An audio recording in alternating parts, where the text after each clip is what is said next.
I'm Maria Menounos, and you're tuned in to AfterBuzz TV, the ESPN of TV talk. Now, let the buzz begin. Hey everybody, welcome to the Run After Show. We have our panel here today. Kelsey is out, but she will be back next week. We have Sean, who after watching Godless and Unbelievable is now a huge Merritt Weaver fan. And of course we have Nyjah, who at the moment is still running from life, and I don't freaking blame her. How's everyone doing? Hey. All right, so I'm gonna start off by getting your overall thoughts. Sean, what did you think of this episode? Well, like I said in the breakdown, they took the sexy out of sex. You know, they took us to a train and they tried to have sex. They couldn't do it. And it was so real. So I love that so much. But then they put the sexy back in and then they took it back out again. So they've been, I feel like coitus interruptus on this episode. That's my overall feeling. I love that. All right, Nyjah, what about you? So still excited about the episode. Got some answers from her husband. Still want more answers.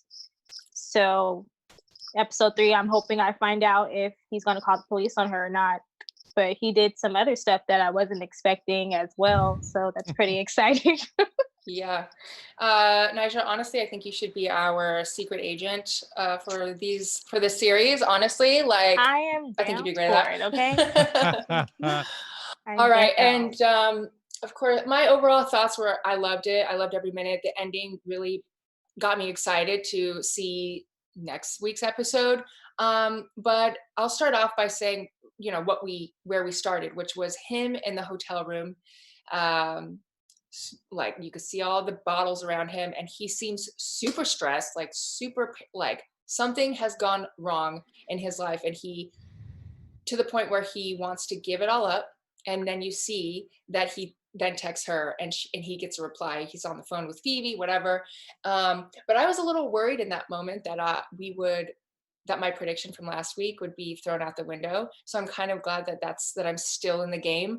But it was good to kind of see that, you know, where he was at, because we start with the first episode, we started with seeing what her life was like and, you know, kind of what she'd be giving up if she accepts the run text. And so I kind of, even though I still don't totally know what's going on with his life, which might be something I want to see more of, we got to see a little bit of where he was at in the moment of why he sent the text in the first place.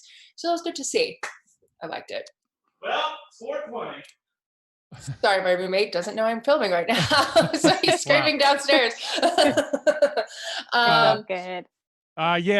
Just to go off of what you said, Diamond, I really like that we start with him like we started with her, right? So now we get this moment at the same time. We get two different versions. And I like what you said too, that it was almost like before I end it all, I'm going to send this text, right? Like this last ditch thing of, I mean, I don't know if he was going to end it, but there was definitely that vibe going on. So like whatever he had going on in his life, wanted to. Yeah. So I like that we kind of saw that it was like, and it's funny, then he almost like forgets about it, of course, because immediately the phone rings and it's Fiona, like this infamous Fiona. Who is Fiona? Who is Fiona? Yeah, he's alluded to it's his personal assistant. I don't think so after this episode, but yeah, no, overall it was a really good way to start and to get us jumping right back onto this train. Yeah. I just want to say that he did lie to Ruby. Okay, guys, he lied to her that he wasn't drinking when he sent that text message, but clearly we see that he was drinking. And now I don't know how to feel about him. I kind of think he's just a liar about everything. So wow. I guess we're gonna find out. Technically, she hasn't said she has a husband yet, though, right? I mean, yes, that's a big thing, but he lied to her right there in that moment. He didn't have to send that message, you know, but he did anyways. Well, he didn't have to say that he was or wasn't drinking, or, you know, he. Sorry. That's my roommate texting me, apologizing for being loud. And so that came in. I think you're right. He didn't have to lie in the first place about the drinking or not drinking. He also didn't have to say it, but in the heat of the moment. So you did get to see that. I think that I'm kind of coming from a place with him that he is in a more selfish phase or something. You know, it's like, oh my God, my life is so miserable. And, you know, now I need to have this woman as a last ditch effort to, like he said it, like, I thought there was nothing else I could think of or wanted, and then you popped into my head. And so it's for him, I feel like on his side, it's very much like, why would you could possibly disrupt somebody else's life for something so selfish because you're having a really like a hiccup in yours. And so I want to figure out, it better be something really bad on his end to make him want to do that text. But also, I don't think he realized that she would even have anything going on with her life or something. And so then I think that's why he seemed like he felt so much shame in that moment when they were like trying to hook up in the train cabin. I think he felt a lot of shame because what is he really giving up to be with her? And it seems like she is possibly, he knows by searching through her things that she's possibly giving up a lot more than he is. And so that's guilt is weighing on him.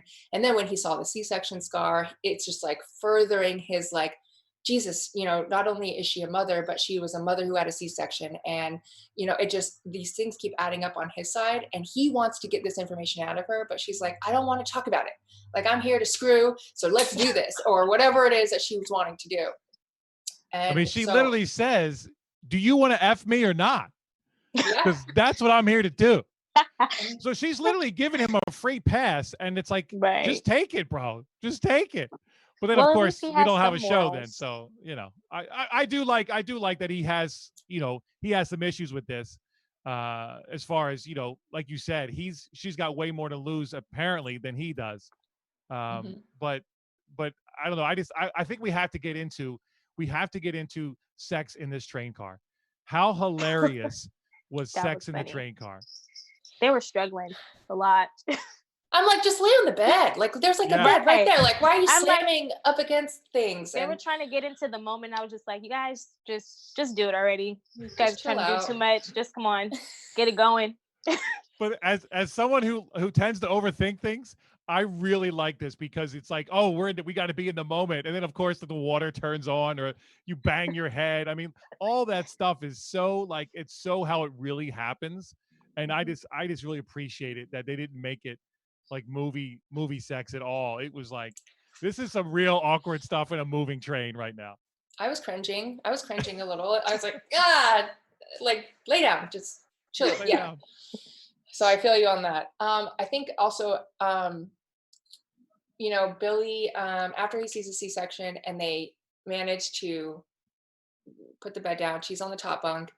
She gets that phone call and it's constantly ringing. Like, honestly, if that was happening to me in that moment, I'd probably jump out of bed, quickly turn it off, like turn my phone off and get back into it. But like, she just wanted him to stay focused. And because she knew the severity of she actually knew who was calling, but she didn't know that he might know. So she's like playing off like it's nobody and he will believe me because he doesn't know I'm married. Like, but the whole time he's having all this, like, I know who that is. Like, please just get it. And she's like, no, it's fine. It's nobody. It's like, don't worry about it. And in that moment, I'm just like, get out of the bed, turn it off, get back into it. Not a big deal. But like, it just kept ringing and she like had to take that call. I think she just wanted to do it really bad. Like, that phone call was just interfering in her time of need right there. And she was not trying to have it. But he couldn't let it go.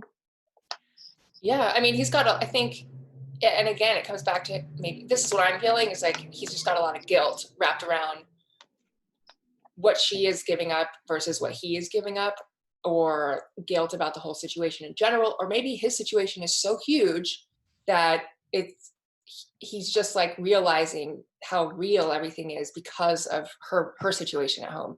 But yeah, I just, that phone scene was just like, just shut it off, just get out of bed real quick, shut it off. But you could tell that like they, like her climbing up into like commenting about how to get up onto the thing was just like, the writers were kind of trying to make it as if it was difficult to get in and out of the bed or something. And so maybe that's why she wouldn't just go and turn her phone off. But of course it helps the storyline, whatever. But in that moment, I was like, just turn the phone off. There are so many things where I'm like, just lay in the bed, just chill out. Yeah. So there's little moments in there where I'm like, I get it, but like, do we have to do it like that? I don't know. I get you. So now she jumps out of bed. She's finally going and she's answering the phone, and it's obviously her husband. Like, what did you think of that moment, Naija? What did you think was going to happen? Oh my God. I knew that he was going to be asking questions, but he didn't ask a lot of questions. And then when I thought he was going to hear like the train on the phone, but she was like holding it like to her chest, kind of hoping that he didn't hear. But now I'm kind of thinking he did hear. And that's why he did towards the end. I just want to save that for later. So I don't even want to mention it yet. No, yes. So like in that moment, I had a feel like at first I thought that he kind of knew from the first episode that she was doing something weird. I didn't remember her talking about going to some yoga retreat. I remember her talking about going to a class, like a yoga class in the very beginning, but I totally missed the whole yoga that she had already told him. So when he was calling, I thought he was like, where are you? Like still confused as to where she was and why she's not picking up or, needing answers. But it was like, I don't know how to get our son to saxophone practice and this. And I was like, oh, so she could technically be getting away with this. And then of course I'm like the train conductor PA thing. I was like, he definitely heard it. I was like, he definitely knows now. Yeah. I was like, he for sure knows. And it's going to be problems. I thought it was interesting that like, his first thing is our son, I don't know how anything works, right? Like you're the mom, the schedules. I'm just I've kind of moved on for the minute from you and to what's immediately in front of me. So that was very interesting to me that he wasn't, where are you? Where are you? It's like, how do I get this saxophone practice? I don't even know where this place is. Yeah. So I thought that was interesting. Again, very real, right? Because there's a family that he has to deal with back home. She's having this fun time and he's got to deal with real life. So I like that they are constantly reminding us that there's a real people involved here, that this isn't like a movie, right? Like that people have no attachments. There's consequences to what they're doing. And it's funny, I'm a little confused too, because I don't think he knew until that train thing that she was gone. And he kind of gave her a week, like no problem. Oh yeah, you can have a week, no problem. A whole week. It's almost like you had mentioned, I think last week, Adiamond, like this is something like this has happened before, maybe. You know, so like it's almost like this isn't really new, but this is the worst it's been. So I'm still a little confused on how much he knows. Right, me too. And maybe we're meant to be really confused. And I think even in that moment he was even a little more shocked when she's like, no, his saxophone drop off needs to happen Thursday. And he's like, Thursday, so you're not going to be, and so he was just like confused by that. And she was like, oh, like maybe like it's a week-long thing. And so I'm initially when he was talking and he was confused on how to do any of this, I was just like, good, you should have to see what she has to go through and see that side of like what being a mother is and how it can be time consuming or mundane or like, of course you don't know how to do any of this stuff, like, of course. And so I liked to see him suffering in that a little bit, and I'm glad she didn't like feed into that. And because I mean she's on a train with her ex-lover, so she had to stay focused and like get him off the phone in some way. So she was able to like kind of get off the phone as quickly as possible. But like, I like that she didn't say, oh, you're right, or maybe I should come home, or like, there wasn't like that internal thought process or anything that I saw where she was maybe considering coming home in that moment because he couldn't, or he was struggling to do the dad things at home. So I was happy that she kind of stayed focused on getting off the phone so that she could get what she needed out of this experience with her ex. So I really like that. But is it worth it, to get all that experience with her ex, knowing that she has 2 kids at home? Maybe, because here's what I'm thinking, and maybe I should save this for predictions, but what if he's cheating on her? And the reason why I want to say this, because you mean the husband? Yeah, the husband. Okay, this is what I want to say it, because when he's scrolling through the Facebook group, when Billy's throwing through her husband's Facebook group or whatever, and it shows like friends or something, he like scrolls down, it's the picture of the husband, and then right underneath it, he's looking on her husband's website page, for his global company, whatever the fuck it is. Sorry. And then he's like scrolling, and it's like, here's the picture of the husband. He's the CEO, whatever his title is. And then he kind of scrolls it a little bit to show like the photo of this blonde chick who's like whatever position she is. I'm like, why would it be a man picture there? Maybe that woman picture is going to come up later. I think it's going to come up later. Something is going to happen. Wow. Like, he works with this woman. Why did they have to show us this second picture almost? And why did it have to be a woman? So I don't know. Maybe I just jumped forward and I'm completely out of my mind on that. But It's okay. That's a deep cut right there. You really saw that. Yeah. Wow. That's I a sure good did. one, though. It just might be something going on. Okay, so can we talk hoping. about then since everything goes wrong, so then what her plan B is? Everything goes wrong. Oh, well, with him, with them in the car, right? It goes from 0 to or 60 to 0 in like no time, right? Right. She takes a Yes. call. She comes back and he's fully dressed and waiting, and they make a deal. And I thought, and another thing that I kind of guessed, they're like, whoever comes out of this bathroom, I'm going to sleep with. And I'm like, please let him be hot. Please Yeah. make this interesting. Don't let it be an old woman. Like, Right. Wait, no, I did think it was going to be like an old lady or something just to be funny. And now she has to go and try to pursue the old lady. I thought that would have been funny. But it was actually the guy. And I was like, oh, he's cute. So I wonder how he's going to feel about this right now. And he was jealous. He was. And I thought he didn't stop her. And he like didn't pull her into the room to have sex with her. Like, he has so much hesitation in him, even though he did such a bold move. I mean, he seems like a coward to me in so many ways that like, Wow. he it's kind of, that's what I'm getting from him. He's not really, I don't know enough about his story. And I think that's on purpose. He's constantly like wanting to talk to her about her life because he knows he feels guilty, instead of just saying that or just like owning up to his decision to text her and do this and be a part of this. He's just really hesitant. And you see that when she tries to sleep with the good looking guy, he doesn't try to make any other moves to make sure she doesn't sleep with this other guy. So I thought that was really interesting. Sean, do you have any other thoughts on that? I just, I always appreciate when they can, the comic relief that they, or just the reality that they bring. So like when she tries to walk up and be like all sexy, and then she's like, "Oh, you were in the bathroom a long time." Like that's the Yeah. least sexiest thing you could have said. Yeah. So I love that, and I'm slowly crushing on Merritt Weaver as the show goes, because she's definitely not like your typical, your typical Hollywood female star, and that's what I love, because there's a sexiness to her that is just really, it's really engaging to watch. And so her being like essentially making fun of herself is great. And I like that this guy's like, yeah, I'll go for the ride. Sure. Let's do it. But then also that he kind of understands what's going on. And goes along with it, totally lets her off the hook when they get in the room. But then he does like the coolest thing that you could do is he tells her what he would have done. And you can tell that she hasn't been talked to like this, maybe ever, but definitely not in at least 15 years.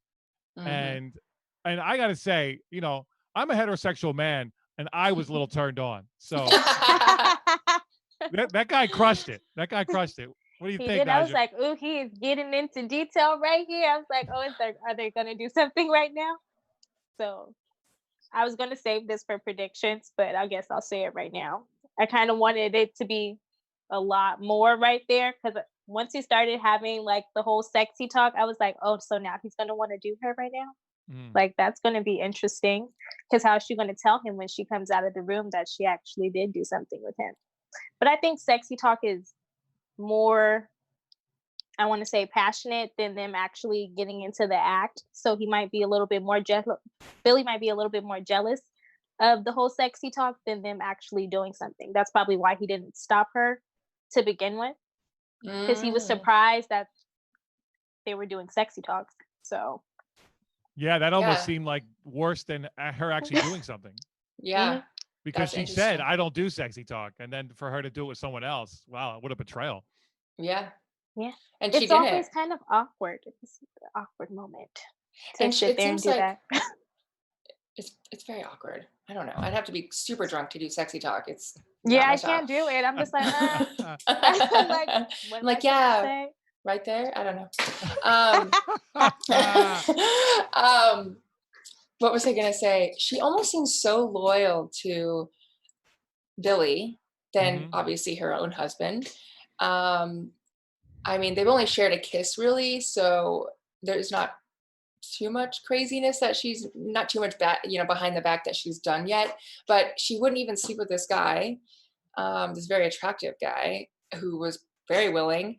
And she wouldn't even just probably from her own comfort level have sexy talk. And probably because she knows that Billy knows she would never have sexy talk. So she almost has this like strong loyalty towards the man she's about to cheat on her husband with, which I find very interesting. Mm. I don't know if you guys have thoughts on that, but so okay, now we can go to, let's see. I think I think it's funny that he continues to snoop through her stuff. Um I think it's so weird. Like, why does he keep doing that? Nosy. I mean, I get it, he's but dang. I think it all comes down to his like guilt and like him Mm. needing to know how much damage he is about to cause or how much he already has caused. So I think it's all stemming from this weird place. But and then when he's like waiting in the little little dining cabin, while she's in the room with the hot guy, he is on another phone call with Phoebe, and it seems Fiona. like Fiona. Fiona, and it seems like he is breaking up with her, but he again says that it's not his girlfriend, but like she's uber worried about where he's at, but maybe as an assistant would, because he says that she's an assistant, but maybe like I don't know, like are they, maybe they've hooked up one time or maybe they haven't at all, and why are they trying to make it seem like she is such a like romantic partner? Because You know what I maybe mean? she is his romantic partner. Because you know how people have these, like, I'm gonna call it flirtation ships. Maybe that's Oh what they yeah. had, and he's trying to like break it off because now he's with Ruby at the moment. But they probably are in a relationship, and he's just trying to downplay it, like, oh, like this is my assistant, and maybe they've done a couple of things sometimes that he doesn't want to speak about because that's his assistant. Sean, what do you think? Well, I think it's interesting too that like this is the first time you've gone on Facebook and looked her up, really? Like in the world of like social Yeah. media, like so that for me that's a little bit of a funny plot point for me. Like you've never looked her up, really? So that was a little, I guess you got to go with, you got to go with the plot, go with what they're saying, but that seemed to stick out a little to me like that you would have done this a long time ago. At some point before now, you would have Facebooked her, at least Googled her, right? I know I Um, would have. Right. yeah, Okay. so that's a little Research. strange for me, but uh, Well, she also did change her last name, so maybe well, he that's true. tried and couldn't find her. Who knows? But Yeah, yeah, what were you saying? Sorry. no, I just was gonna say I think Fiona is more than an assistant as well. I don't think it's just I don't think an assistant would keep calling this way. Like, I mean, I guess you could say, well, she's looking out for him, but the way he's reacting, it doesn't seem like an assistant to me. He So was it'll like be Yeah, yelling at her. yeah, He's yelling. it'll be interesting to see where that goes. I'm just like, because like I know he's like a Writer. motivational speaker, or Yeah. writer, or whatever, and so I can only imagine that she's almost like this assistant PR person, like where she's just trying to make sure that the narrative that the public is seeing Oh, is yeah. positive, or like that Sure. they don't really know what's really happening to him, so she's like, I got to get you to just do this thing, like people are going to freak out, like we don't want to ruin your image, like, so I could understand like the desire from her to be constantly on him, like she even knew he was on the train, like how the hell I did was just she, about to say that. Like, how did you you know that? know Well, there's a exactly. tracker on her. I mean, like everybody's got a tracker on your cell phone. So if she's at all connected like that, I mean, you can see where he Yeah, is. Yeah. Find my Yeah. iPhone. There you go. Right. Should we get into that voicemail though? That voicemail. Oh, Ruby has left the Yes. family and we don't know where she went. Wow. I What was a- very what a Now proud. that great was way. crazy. I was like, ooh, he did her dirty. Took her out the voicemail and everything. Like, she's not coming home. Declined her cards, Exactly. all of it. I was like, I- even she has no money now. I was like, what is she gonna do? He cut her off. He cut her Which I was off. like, is- that's way worse than calling the police. I don't know. That's way worse than calling the police. He left her with no money, stranded. Mm-hmm. Yeah, and I think, and it also goes to show like the dynamic at home where she is obviously the mother who stays at home and doesn't have a job, and he's the breadwinner, and like I couldn't imagine. I would feel so trapped if, especially if my money is tied to my husband and he's got the control of it to the point where he could cancel my hell no, I would never. So, but I think it just even more solidifies like just her dynamic with her family, and it's scary. And but now I think that like I don't know, should we go into predictions or like how should we? Ooh, you know what? We need to go into Sean's special segment. Hit it. All right. So we're going to have what we call a little more moment. So it'll be a moment or a scene in the episode that you felt maybe got cut off and thus left you wanting a little more. I'll go first. I wanted a little more sexy talk from Derek. That guy had me getting excited. I'm talking like I was taking notes. I like, all right, I know I got to do this with my wife now, or some version of this, because this guy was killing it. So I would have loved to have seen that scene keep going, and I would have loved to see her try to actually do some sexy talk. So that's mine. What about yours, Nigel? I'm sorry, you kind of took mine. I felt the same way. I wanted to see more. I wanted her to do something with him because I didn't think she was going to do anything with Billy. I was like, here's your opportunity. I mean, you might as well do something with somebody while you're on this train. So risking your life right here. Yeah. So that was mine too. Okay, Adiamond, how about you? So I think I'm starting to see the style that the writers are trying to create, and that is they can only give you, they're keeping the amount of information and the amount of information in a scene, I feel like very balanced. So I want to say that I would have liked for her and the hot guy, Derek, to at least been able to touch each other, like something like maybe in the train cabin, we see that he has a better finesse with her, and like it's like they're not bumping into lights and knocking down shelves, and like that you see this other dynamic of, and she gets to see this other dynamic of passion and love. But maybe we find out the reason why we don't see her and him get into a physical romance like that, even if it's just for a split second, we don't see that is because it means something about her character that is going to come out later that will push the story or make the story great. So I think they're only giving us pieces for a very methodical reason, but I would have liked to see the opposite end of the spectrum of passion in a, because he seems so dreamy, and why couldn't that moment with them been like physically dreamy, I mean, but I like that he gave her the words, what have you. So that's what I would have liked to see more of. But honestly, everything is so balanced in the information they give us. We're still asking quite a lot of questions, but we're getting some depth to a lot of it, which is really hard to do. So I like that. All right, let's go into predictions. Nija, you go first. Okay, so my predictions for next week. I'm hoping that Ruby finds a way out and is able to go home and somewhat fix what she has done, because she doesn't have any money now, and now homegirl is kind of stranded out there by herself. She left Billy on the train. Who knows if he actually followed her? But I'm hoping she finds some type of money and does something, honestly, because that's sad. So bad for her. All right, Sean.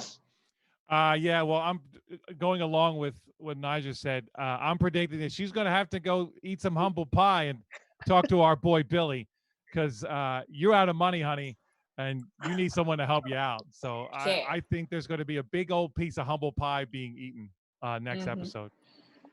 You know what? You two have got it spot on for my prediction. She's going to have to do humble pie. She can't go home yet because it's already she can't even afford to go home. Man. So even if she wanted to go home, she can't. So her only option would be to go to Billy. And if that even means just to go to him to ask for money to go home and that this whole thing was a mistake and we should have never done this, or that, you know, he is waiting for her. She'll turn around and he is in the train station, like waiting for her. And she's like, now I want to stay. Now I have to see this through. And she stays with Billy and all that, and all that gets to play out because she has to stay. They're running. That's the name of the show. She has to stay running with him, you know. I think there's 6 more episodes. So yeah, she's got to stay a little while. She's got to stay a little bit. Unless it all goes down to the train station. Guys. I mean, her marriage is ruined already, but I know. It's okay. Oh, and then of course my prediction is maybe not next episode, but I think the husband will start to be getting more aggressive with his communication, and she finds out through somebody else or something, or somehow, I don't know, that he's cheated on her with that woman he works with. Okay. Which it's probably not, but we'll see. You never know. It might be. Yeah. You guys, any closing thoughts? No, but I'm glad we were all on the same page with our predictions and everything else and what we wanted more of. That was nice. All right. Well, Sean, where can they find you? Where can everyone find you? You can find me at SeanStar75 on the gram, Gorilla Suit Sean on Twitter. You can also find me on the Mrs. America After Show on Wednesday nights. And tonight, the final episode of season 5, Better Call Saul, with special guest Patrick Fabian, who plays Howard Hamlin on the show. So tonight at 7:30, catch us there. Yes. All right, Nyjah. And you guys can find me on Instagram at Nidj, NADJ 4Es _, and on Twitter at Someone Say Nyjah, and also on Siren After Show on Fridays at 6 p.m. Awesome. I love that handle, Nyjah. You guys, you can find me on Twitter and Instagram at NotYourType, NOT_YUR, YUR_TYPE. Thank you so much. And as you guys know, please like, share, subscribe, do all that fun stuff, interact. We love your comments below. So stick with us. And if you want to see me Wednesday nights, I do the after show for Miss America with Sean as well. And then I'm about to do Dragnificent right after this. So stay tuned for that if you like. All right, guys. Thank you so much.